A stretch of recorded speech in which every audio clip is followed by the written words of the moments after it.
Hyderabad Sindh national colleges board खां पोइ तव्हां शाहानी ग्रुप जे तरफ़ां बि हाणे तव्हां Thadomal Shahani Centre for Management, Thadomal Shahani Centre for Media and Communication जो बि निर्माण कयो आहे।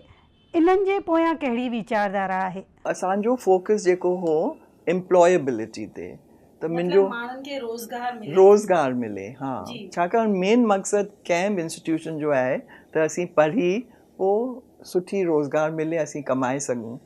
पर अॼुकल्ह ताईं ॾिसंदा इंजीनियर्स खे बि जॉब्स कोन पिया मिलनि। BA BCom त परे रहिया, पर इंजीनियर्स खे जॉब्स कोन पिया मिलनि।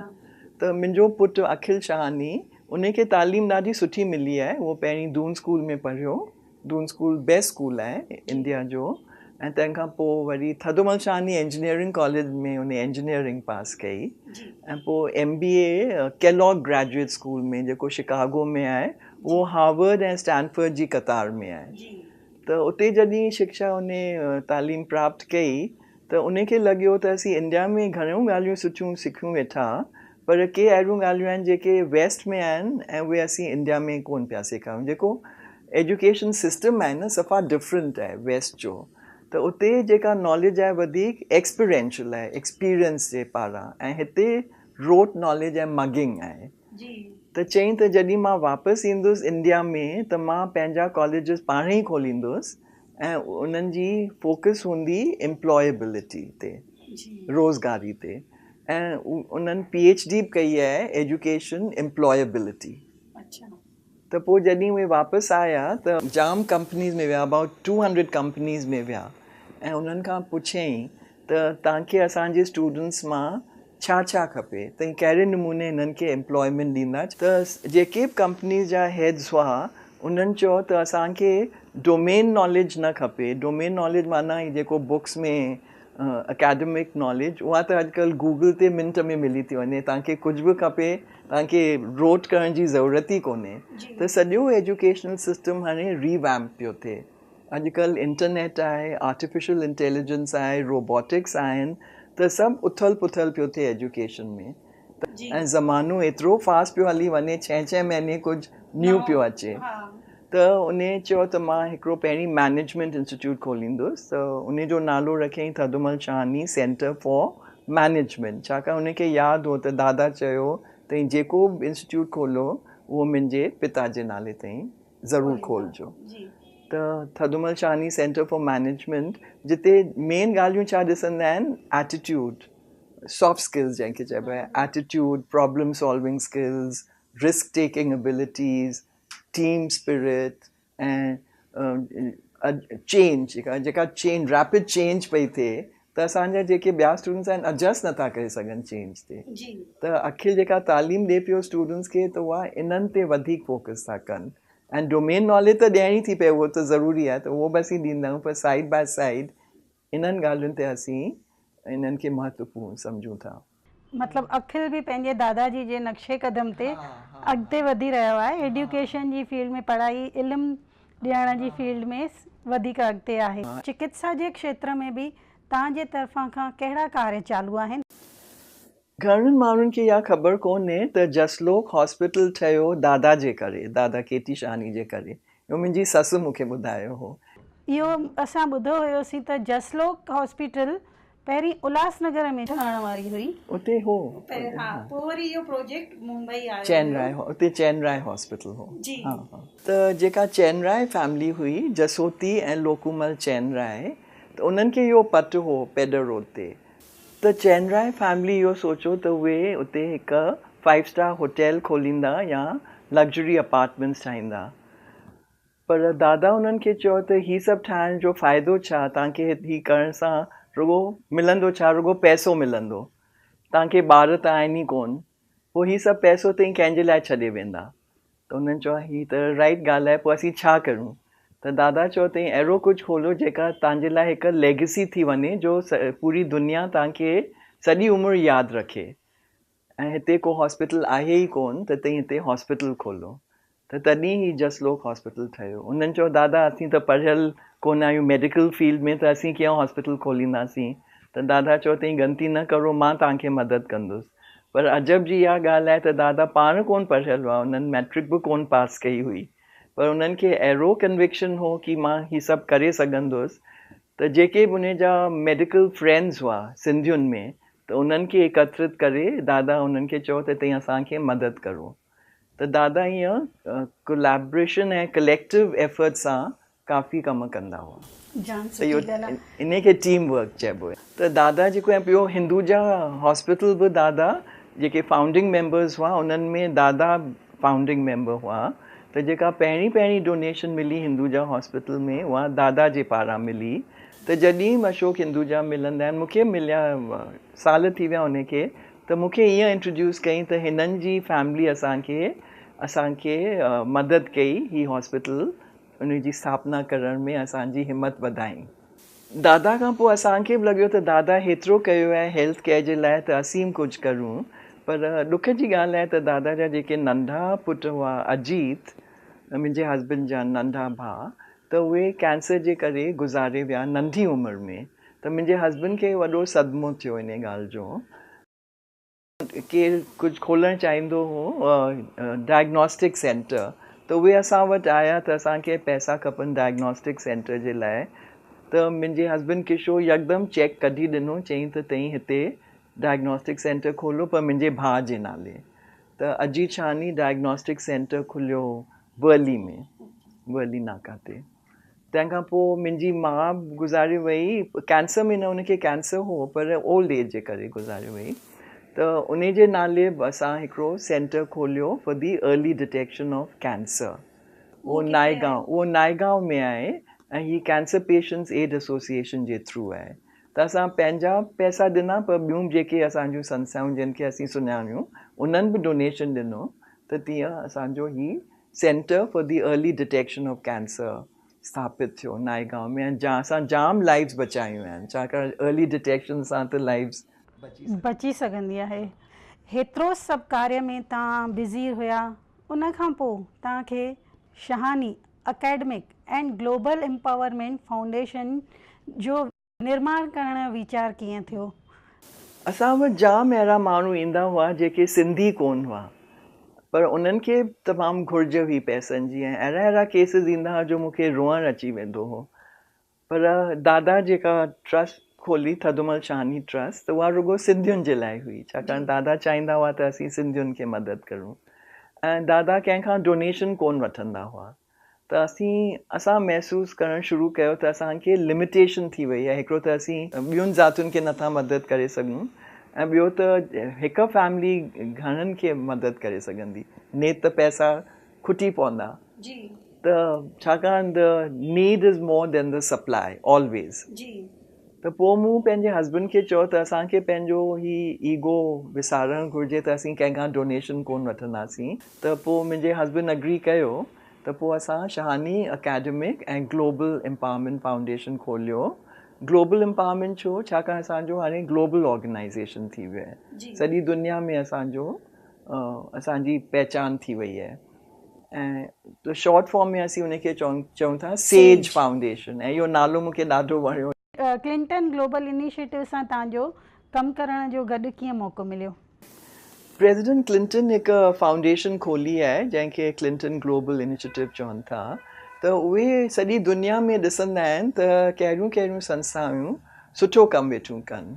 त अचानक मुंहिंजे हस्बैंड खे इन्विटेशन मिली त you are part of the Clinton Global Initiative and we would like you to come to Hong Kong to attend our celebration.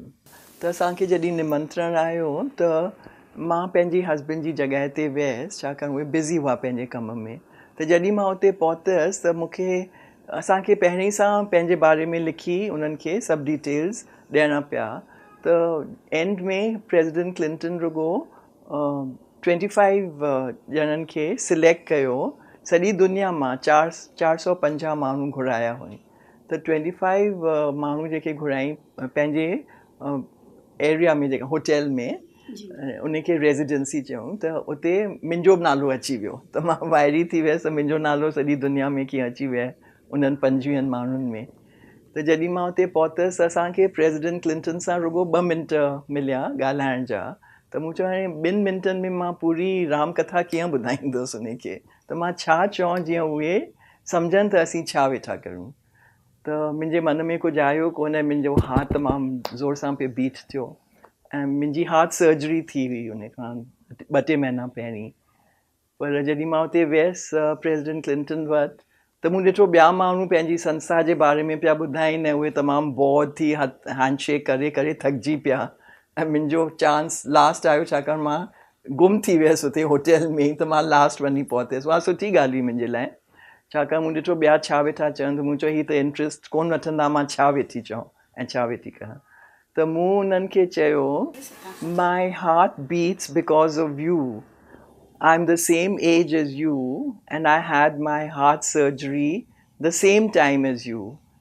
But I lost all confidence in myself after my heart surgery. And looking at you, when I saw you on TV, you were doing such good work even after your surgery. I said to myself, yes, I can. And that's how I started the SAGE Foundation. And President Clinton said, wow, what a beautiful story. Spontaneously मूंखे अची गले लॻिया ऐं चयूं त तव्हांजी story ॾाढी सुठी आहे, ॾाढी इंस्पायरिंग आहे। त तॾहिं मुंहिंजे मन में आयो त जे असीं पंहिंजूं स्टोरीज़ ॿुधायूं था, त जे दिलि सां दिलि जी स्टोरी ॿुधायूं था, ह्यूमन इंट्रस्ट स्टोरीज़ ॿुधायूं था, उहे माण्हुनि खे वधीक यादि आहिनि। माया जी, तव्हां Bombay mother and children welfare society जा वाइस चेयरपर्सन आहियो ऐं साण women's movement for peace and prosperity जा फाउंडर मेंबर ऐं ट्रस्टी पिणु आहियो।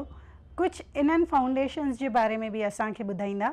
Bombay Mothers and children welfare society असां वटि आया जॾहिं उन्हनि खे हेल्प खपंदी हुई डायग्नोस्टिक सेंटर खोलण में।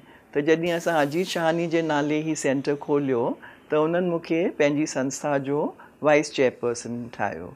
ऐं हीअ संस्था अहिड़ी सुठी आहे, मां लॻभॻि 30 साल हिननि सां कमु वेठी कयां ऐं मूं ॾिठो आहे त ग़रीब सां ग़रीब जेके बि आहिनि, चौल वारा, स्लम ड्वेलर्स ऐं विलेजर्स, उन्हनि खे अहिड़ी मदद पिया कनि त रुबेरो हिन संस्था जा चेयरपर्सन आहिनि, जूलियो रुबेरो। हिकिड़ो दफ़ो मुंहिंजी हिकु फॉरेन फ्रेंड आई हुई जंहिं चयो त इहा ग्लोबल ऑर्गेनाइज़ेशन हुई जेकी इंस्पायरिंग स्टोरीज़ फिल्म कंदी हुई।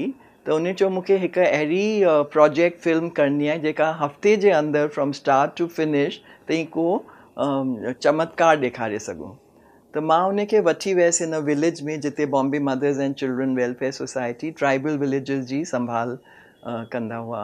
त उते हिकिड़ो तमामु ग़रीब ट्राइबल विलेज हो जिते न बिजली हुई, न पाणी हो, न कुझु, ख़ाली ही 4 वॉल्स हूं, किरण ते हो। त उनखे मां उते वठी वियसि ऐं मूं चयो त असीं हफ़्ते में अहिड़ो ट्रांसफॉर्म कंदासीं त तव्हांखे ख़बर ई कोन पवंदी त हीउ साॻियो स्कूल आहे। पोइ असां छा कयो, उन हफ़्ते में मां रोज़ सुबुह जो 5 बजे दादा वांगुरु 5 बजे वेंदी हुअसि राजगुरु नगर में, हो 3 कलाक लॻंदा पहुचण में, 3 कलाक वापसि अचण में। त सुबुह जो 5 बजे उथी मां रोज़ उते वेंदी हुअसि ऐं जेके विलेजर्स हुआ उन्हनि खे कलेक्ट करे मां पंहिंजा मैनेजमेंट स्टूडेंट्स वठी वियसि पाण सां गॾु। त उते असां तमामु ही प्लास्टरिंग पेंटिंग कई उन स्कूल जी, ऐं पोइ असां सोलर पैनल्स लॻाया जीअं उन्हनि खे इलेक्ट्रिसिटी मिले। त सोलर पैनल्स लॻी विया, उन जे पारां उन्हनि खे कंप्यूटर्स मिला। उन्हनि ॿारनि पहिरियों दफ़ो ही कंप्यूटर ॾिठो, उन्हनि कॾहिं कंप्यूटर ॾिठो ई कोन्हे, अहिड़ो ट्राइबल विलेज हो, आदिवासीज़ हुआ, सफ़ा ग़रीब, टॉयलेट्स कोन हुआ। त असां टॉयलेट्स बि ठाहिया अकेला कीअं, हिकु हफ़्ते में, तव्हांखे अजब लॻंदो ऐं उहो सभु डॉक्यूमेंटेड आहे। ॿारनि विलेज चिल्ड्रन उन्हनि बि असांखे मदद कई, ब्रिक टू ब्रिक ही टॉयलेट्स ठाहियूं, 3 टॉयलेट्स असां ठाहिया। ऐं उते पाणी कोन हो त जेके सैंड पिट टॉयलेट्स ईंदा आहिनि न, ऐं विच में मूं डोनेशन्स रेज़ कया, छाकाणि अबाउट 3 लख लॻिया। त सेज फाउंडेशन बि कुझु पैसा ॾिना। ईअं सभु कलेक्टिव एफर्ट सां थींदो आहे कमु, अकेलो इंसान त कॾहिं कुझु कोन करे सघंदो आहे। हमेशह टीम वर्क ऐं गुडविल, असांजी गुडविल हुई। मां जंहिंखे फ़ोन कंदी हुयसि त चयूं हा असीं मदद कंदासीं। अहिड़ी ट्रांसफॉर्मेशन थी वई ऐं उहो सॼी दुनिया में उहो ॾेखारे वेठी। रोड बि अनइवन हो त उहो बि असां क्लियर करायो। जेके तहसीलदार थींदा आहिनि उन्हनि त कुझु कयो ई कोन्हे हिन विलेज स्कूल जे लाइ। त लास्ट डे ते असां लेक्चर ॾिनो ऐं हू जेका फॉरेनर हुई, टियामरा विलियम्स उन जो नालो, तो उन्हें थोड़ी भगल टुटियल हिंदी में ॻाल्हायो तो इस गांव में अब पानी नहीं है तो आप इसी ज़मीन पे पानी ले आइए, अब आप यही एक काम करिए, मैंने बाकी सब किया है। तो उन्हनि खे अहिड़ो शर्म आयो तो यकदम पानी मिली वियो, न त जेके विलेज वुमेन पंहिंजा मटका खणी सॼो ॾींहुं उन्हनि खे अचवञ में लॻंदो हो, मील परे पानी मिलंदो हो उन्हनि खे, उन्हनि जी लाइफ में कहिड़ी चेंज अची वई। त क्लिंटन ग्लोबल इनिशिएटिव में जेको असां प्रोजेक्ट सबमिट कयो हो उहो हो त to set up a model village which can be replicated all over the globe. त असीं हिन राजगुरु नगर खे इहो मॉडल विलेज ठाहिण था चाहियूं। त इहो जेको हिकिड़ो प्रोजेक्ट थियो त हिकिड़ो मॉडल स्कूल वांगुरु थी वियो। त पोइ जेके ओड़े पाड़े में जेके ट्राइबल स्कूल्स आहिनि न त उन्हनि बि असांखे फॉलो कयो ऐं पाण में अहिड़ियूं चेंजिस आणीनि था। त जेके ॿियूं कॉर्पोरेट्स आहिनि जीअं टाटा इंस्टीट्यूट ऐं ॿियूं वॾियूं वॾियूं कॉर्पोरेशन, उन्हनि ॾिठो त असां छा कयो आहे त उन्हनि बि डोनेशन ॾियणु शुरू कया।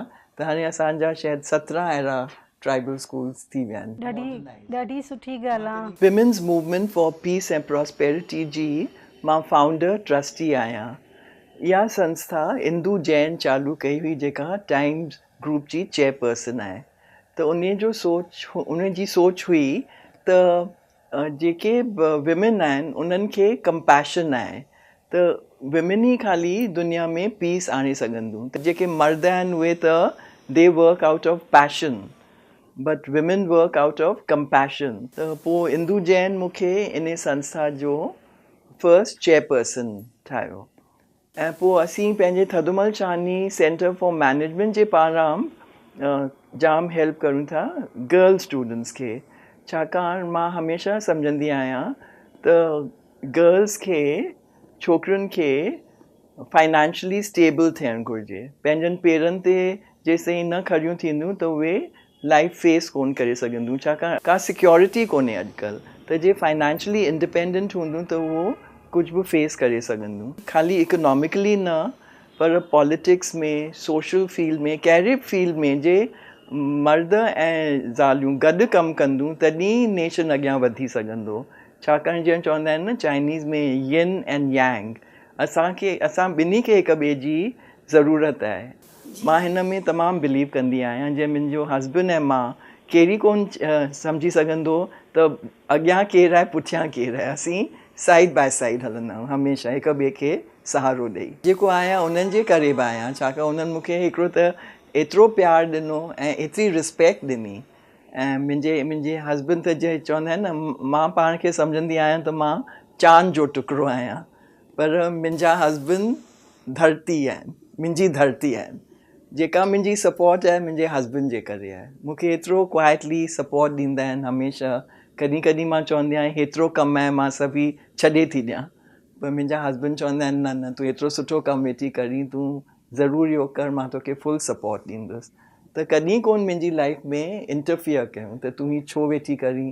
कॾहिं घर में त हेठि मथे ॻाल्हियूं थींदियूं ज़रूरु, जे लेडी कमु कंदी त घर 100% त सवलो कोन हली सघंदो, छाकाणि वी कान डिवाइड आवर सेल्व्स। पर मुंहिंजे हस्बैंड खे अहिड़ी पेशेंस आहे, कॾहिं कोन कंप्लेन कंदा। त मूंखे इहा ॻाल्हि तमामु उनजी सुठी लॻी। फाइनेंशियली त सपोर्ट कनि वेठा, सॼी फैमिली उहे सपोर्ट करे वेठा आहिनि। त मूंखे पैसे कमाइण जी का चिंता कोन्हे। हाँ, पर पैसा ख़र्च त करां वेठी, पर कोशिशि करे ॿियनि ते पई ख़र्च करां।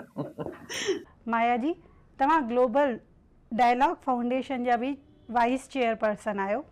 कुझु इन फाउंडेशन जे बारे में बि असांखे विस्तार सां ॿुधायो। ग्लोबल डायलॉग फाउंडेशन हिकु ग्लोबल संस्था आहे जेका मेलबर्न में बेस्ड आहे, ऑस्ट्रेलिया में। त उन जा जेके फाउंडर ट्रस्टी हुआ उहे इंडिया में आया, कंहिं कॉन्फ्रेंस में मूंखे गॾिया। त उन्हनि ॾिठो त असीं कहिड़ो कमु वेठा कयूं, छाकाणि हिक ॿिए में ॻाल्हियूं थींदियूं आहिनि, त उन्हनि खे ख़बर पई त असांजो कमु अहिड़े टाइप जो आहे।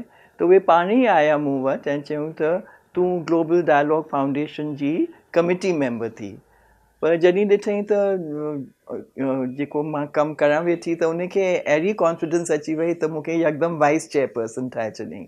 ऐं ग्लोबल डायलॉग फाउंडेशन जो मतिलबु ई इहो आहे त थ्रू डायलॉग असीं जेके बि कम्यूनिटीज़, जेके बि कल्चर्स आहिनि सॼी दुनिया जा, उन्हनि खे डायलॉग जे पारां, अंडरस्टैंडिंग जे पारां असीं उन्हनि खे हिकु सम्झूं।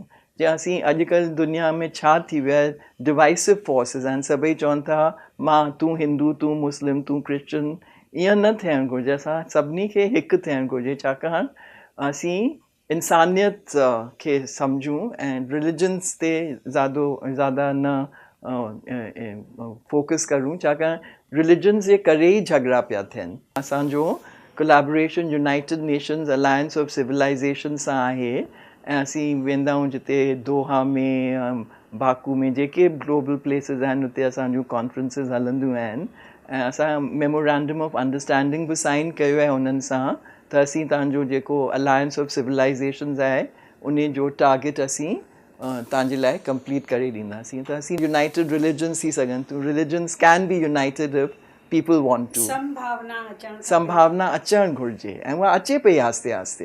हा, त ऐं ॿियो यूनाइटेड नेशंस त गवर्नमेंट लेवल ते आहे, नेशनल लेवल ते आहे, पर यूनाइटेड सिविलाइजेशन्स सिटीज़न्स लेवल ते आहे, ग्रास रूट लेवल ते। त जीअं तई मां असां जहिड़ा सिटीज़न्स जेके आहिनि उहे जे यूनाइट थी कमु कनि सॼी दुनिया में, रुगो इंडिया में न, त केतिरो सुठो थी वेंदो।